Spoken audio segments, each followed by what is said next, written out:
గ్లాసుడైన చాలు నందిని పాలు, కడివిడైన నేమి కల్తీ పాలు. నందిని డైరీ.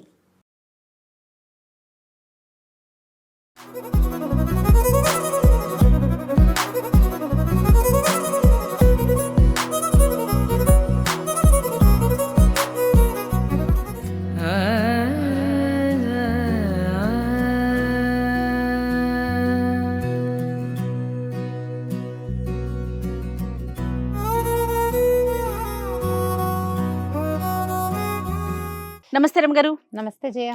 రమగారు, సంక్రాంతి వచ్చేసింది. సో దగ్గర సంక్రాంతి కనిపిస్తోందా? బ్రహ్మాండంగా మనము దీప్తి శ్రీనగర్ లో ఉన్నటువంటి సత్యవనమ్మ టెంపుల్లో ఉన్నామండి. ధర్మపురి క్షేత్రం ఎంత అద్భుతమైన క్షేత్రం అంటే సకల దేవతలు కొలువై ఉన్నారు ఇక్కడ. ఆకుపచ్చగా కూడా ఎప్పుడు స్టూడియోలోనే మాట్లాడతాం కదా, ఈసారి ఇట్లా కొంచెం మన కోసం చూడండి, ముగ్గులు వేసి గొబ్బెమ్మలు అన్ని రెడీ చేశారండి. సంక్రాంతి అట్మాస్ఫియర్ కనిపించాలనే ఒక ముఖ్య ఉద్దేశం, అంటే మళ్ళీ చూపించాలి అనేసి. నీకేమనిపించింది రమ్మగారు? మీరేం మాట్లాడట్లేదు? నువ్వు మాట్లాడు. యాంకర్ నువ్వా నేనా? మన ఇద్దరి మధ్య తేడా ఉందా? యాంకర్ గెస్ట్ అసలు యాంకర్ అవకాశం ఇస్తున్నారా నాకు మీరు? మరి నువ్వు తీసుకోవాలి. భోగి పండుగ శుభాకాంక్షలు రమ్మగారు. భోగి గురించి ఒక్కసారి మాట్లాడుకుందాం. సుమన్ టీవీ ప్రేక్షకులందరికీ భోగి పండుగ శుభాకాంక్షలు. సంక్రమణానికి ముందు వచ్చే రోజు, ఎప్పుడు సంక్రమణానికి ముందు రోజుని భోగినే అంటారు, ఒక రోజు ముందుని. అవును, అలా మనకు అట్లా అలవాటైంది. అవును. అయితే సూర్యుడి గమనాన్ని బట్టి మనకి ఉత్తరాయణం దక్షిణాయనం తయారవుతాయి. ఉత్తరాయణ పుణ్యకాలానికి ముందు రోజు చాలా ప్రముఖమైన రోజుగా దీన్ని చెప్పుకుంటాం. అవును. ఇప్పటిదాకా అంటే ఒక 5-6 నెలలుగా మనం దక్షిణాయనంలో ఉన్నాం. రకరకాల చీడపీడలు, వానలని, చలిని, యమదంశలుగా పిలువబడే మాసాలు దాటాం.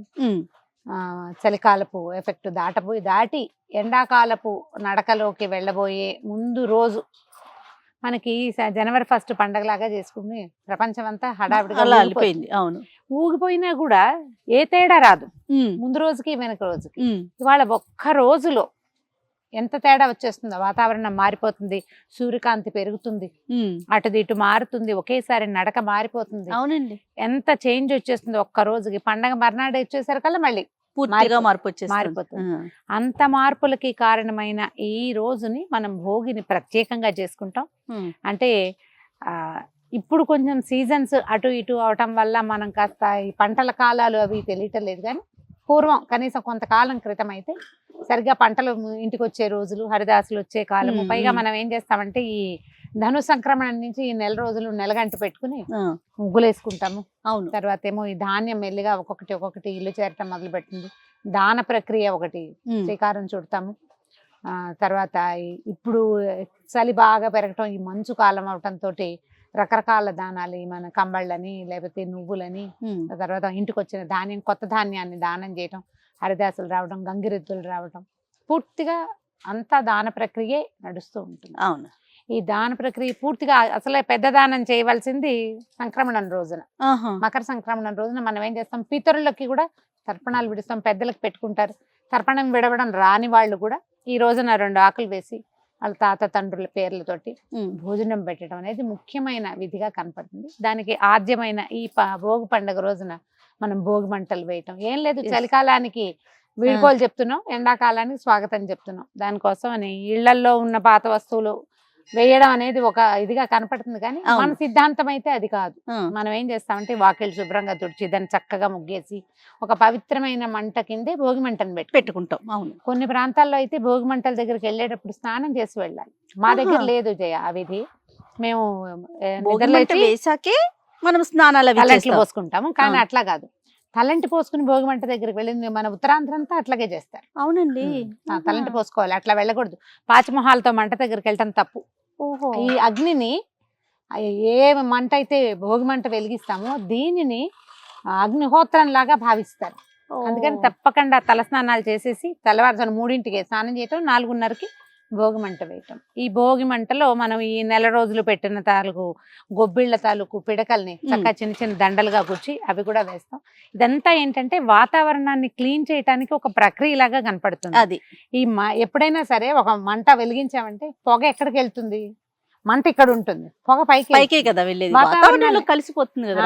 అందుకని ఏం చేస్తారంటే బాగా ఎండిన చెట్ల కొమ్మలు అలాంటి వాటిని అంటించి వాటల్లో ఈ పిడకలు, పైగా ఈ పిడకలు ఏంటి జనరల్ గా ఆవు పిడకలు, తర్వాత అందులో ఈ మన గుమ్మడి పువ్వులు, బంతి పువ్వులు, అలాంటివి గరిక లాంటివి పెడతారు. అవన్నీ ఎండుతాయి కదా, ఇప్పుడు అవన్నీ కాలుతాయి. ఈ కాలిన మంట తాలూకు పొగ మళ్ళీ వాతావరణాన్ని క్లీన్ చేస్తుంది. ఈ 4 రోజుల నుంచి పొగ మంచు ఉంది. అవును. ఈ పొగ మంచులో రకరకాల క్రిములు చేస్తాయి. అన్ని దగ్గులు జలుబులే కదా మనకు వచ్చేది. ఈ దగ్గు జలుబు వాటికి ఈ పొగ వైద్యం కింద పనిచేస్తుంది. ఓవరాల్ గా చూసుకుంటే మన భోగి మంటలు కానీ లేకపోతే ఈ గొబ్బిళ్ళు పెట్టడం కానీ ఇదంతా కూడా ఖచ్చితంగా వాతావరణాన్ని శుభ్రం చేసే విధానమే కనపడుతూ ఉంటుంది. ఇంచుమించు మన పండగలన్నీ అంతే చూడు. ప్రతి పండగ వెనుక ఒక ఆరోగ్య రహస్యం దాగి. అందుకని ఈ భోగి మంట వేసేటప్పుడు ఏ చెక్కలు పడితే ఆ చెక్కలు వేయటం, చాటలు చీపుళ్ళు లాంటివి పడేయటం చేయకూడదు. వింటూ ఉంటాను, మిగిలిపోయిన వస్తువులన్నీ కూడా భోగి మంటల్లో వేసేస్తూ ఉంటారు. పనికిరాని వస్తువుల్ని, మిగిలిన వాటిని మనం ఒక్కటి ఆలోచించాలి. ఈ పొగ మనం ఏదైతే మంట వెలిగించి భోగి మంటని మనం ప్రత్యేకంగా చేస్తున్నామో దాంట్లో నుంచి వచ్చే పొగ మన వాతావరణాన్ని క్లీన్ చేయాలంటే చెత్తలు పడేస్తే ఇట్లా అంతే కదా. శుభ్రమైనవి మంచివి చక్కటి చెక్కలు పనికి వచ్చేవి, వాతావరణానికి పనికి వచ్చేవి కదా. అంటే ఈ ప్లైవుడ్ లాంటివి వెలిగించకూడదు, టైర్ల లాంటివి పడేయకూడదు, బట్టలు పడేయకూడదు. అవి కాదు, అవి కాకుండా మనం ఏం చేయాలి, ఈ పిడకలు లాంటివి గనక వేసి మంచి బాగా ఎండిపోయిన మొద్దు వెలిగిస్తే గనక ఎక్కువ గంటల సేపు మంట వస్తుంది. ఈ చలి కాచుకోవటం, తర్వాత ఏమో ఈ పిడకల పొగని ప్రధానంగా వాతావరణానికి అందించడమే ముఖ్యోద్దేశంగా కనపడుతుంది. తెల్లవారుజామునే తలంట్లు పోసుకోవడం. భోగి అంటే మనం సంక్రమణం అప్పుడు తల అంటకూడదు. అందుకని ఒక రోజు ముందైన భోగి పండుగ రోజునే తలకి నూనె రాసుకోవటం, పెద్దవాళ్ళు ఎవరితోటైనా అభ్యంగన స్నానం చేయటం, నెత్తి మీద నూనె పెట్టించుకోవటం, అవును, తర్వాత చక్కగా తలంట్లు పోసుకోవటం, స్నేహితులతోటి కులాసాగా పెద్ద పండుగ కదా. పెద్ద పండుగ కదా మనకి, సంవత్సరం మొత్తానికి ఒకటే పెద్ద పండుగ, పెను పండుగ అంటారు. పెద్ద పండుగ అవటం వల్ల ముందు రోజే మనం తల స్నానం చేయాలి. ఆ విధి భోగినాడు చేయటమే ప్రత్యేకమైన పద్ధతి. చక్కగా నువ్వులు రాసుకోవటం, ఒంటికి అభ్యంగనం చేయటం, ఎక్కడున్న వాళ్ళైనా పండక్కి ఇంటికి వచ్చేసేయటం. కొత్త అల్లుళ్ళకి ఫస్ట్ పండుగ అంటే ఇంకా మరీ విశేషం. కొత్త కోడళ్ళకి, కొత్త అల్లుళ్ళకి విశేషమైన పండుగ ఉంటుంది. భోగినాడు తప్పకుండా చేయవలసింది ఏంటంటే నువ్వులు తింటాం. నువ్వులు తినటం, నువ్వులతో ఏదైనా చికెనో లడ్లు లేకపోతే మనం చిమ్మిరి లాంటితో చేసుకోవటము, వీటిని పంచుకోవటం. తర్వాత బొమ్మలు పెట్టే ఆచారం ఉన్న ఊళ్ళల్లో భోగినాడు బొమ్మలు పెడతారు. ఈ 4 రోజులు ధనుర్మాసం నడిచింది కదా, అమ్మవారు భోగి పండుగ రోజునే గోదాదేవి రంగనాథ స్వామిలో ఐక్యమైంది. ఆ రోజునే ఆమెకి కళ్యాణం జరిపించారు కాబట్టి విష్ణువాలయాలన్నిట్లలో మన గోదా కళ్యాణం చేస్తారు.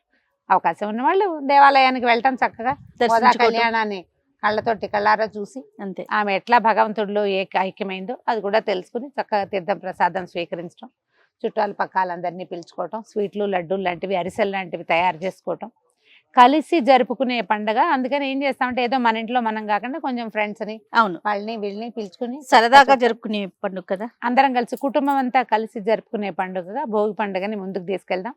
ఈ రోజున తప్పనిసరిగా చేయవలసిన విధి ఏంటంటే అభ్యంగనం చాలా ముఖ్యమైనది.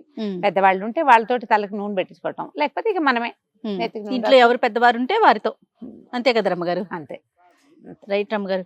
మన సంస్కృతి సాంప్రదాయాల్ని, మన ఆచారాల్ని ముందుకు తీసుకెళ్లేవే పండుగలు, అంతే కదా రమ్మగారు. అంటే మనం మర్చిపోకుండా చేసే మామూలు రోజుల్లో మన జనజీవన స్రవంతిలో రకరకాలు జీవనంలో పరిగెడుతూ ఉంటాం కదా. పరిగెత్తడం మానేసి ఒకరోజు తాపీగా కూర్చోటం, నడవటం, మన విధానాన్ని ఆలోచించి ఏమేం చేసేవాళ్ళు, అమ్మ వాళ్ళు ఏం చేసేవాళ్ళు, పిల్లలకి భోగిపళ్ళు పోయటం మనం చేస్తే రేపు రోజు మన పిల్లలకి అది అలవాటు ముందుకెళ్తుంది కదా. సంస్కృతి ముందుకెళ్ళాలంటే ఆచరిస్తేనే సంస్కృతులు ముందుకెళ్తాయి. ఈ భోగి పండుగ రోజున భోగిపళ్ళు పోయటం ఒకటి విధానంగా కనపడుతుంది. బోడలు పోయటం అంటారు కొన్ని ప్రాంతాల్లో, రేగిపళ్ళు, తర్వాత బంతి పువ్వులు లాంటివి, పువ్వురేకలు, తర్వాత చిన్న చిన్న చెరుకు ముక్కలు, కొన్ని రూపాయి కాసులు, ఇవి పిల్లల మీద ఇట్లా తిప్పి కనుక పోస్తే వాళ్ళకు దిష్టి పోతుంది, చీడపీడలు పోతాయని. ఈ రేగి పండులో ఇదేంటంటే సూర్యుని ఆకర్షించే లక్షణం కలిగి ఉంటుంది. అందుచేత మనకి ఇలా తిప్పటం వల్ల ఏమవుతుందంటే పిల్లల్లో ఉన్నటువంటి నెగిటివ్ ఎనర్జీస్ ఏవైతే వాళ్ళ చుట్టూతా ఉంటాయో అవి పూర్తిగా పోతాయి. తర్వాత ఆరా పుల్లింగ్ అంటాం దాన్ని. మన చుట్టూతా ఒక కాంతి వలయం ఉంటుంది. అవును, ఈ వీటిని తిప్పటం వల్ల ఏమవుతుంది, ఈ పాజిటివ్ ఫోర్స్ తోటి ఈ ఆరా పుల్ చేయబడుతుంది. దానివల్ల పిల్లలు ఆరోగ్యంగా ఉంటారు, చీడలు అవి పోతాయి, ప్రశాంతంగా ఉంటుంది. చక్కగా పేరెంటం చేసుకోవటం, అందరిని పిలవటం, తమలపాకులు, తర్వాత తాంబూలాలు ఇచ్చుకోవటం, తమలపాకులు, అరటిపళ్ళు, చెరుకు ముక్కలు, కొన్ని రేగిపళ్ళు కూడా ఇట్లా పిలవటం, అందరిని నలుగురిని పిలిచి ఇచ్చుకోవటం, అంతే.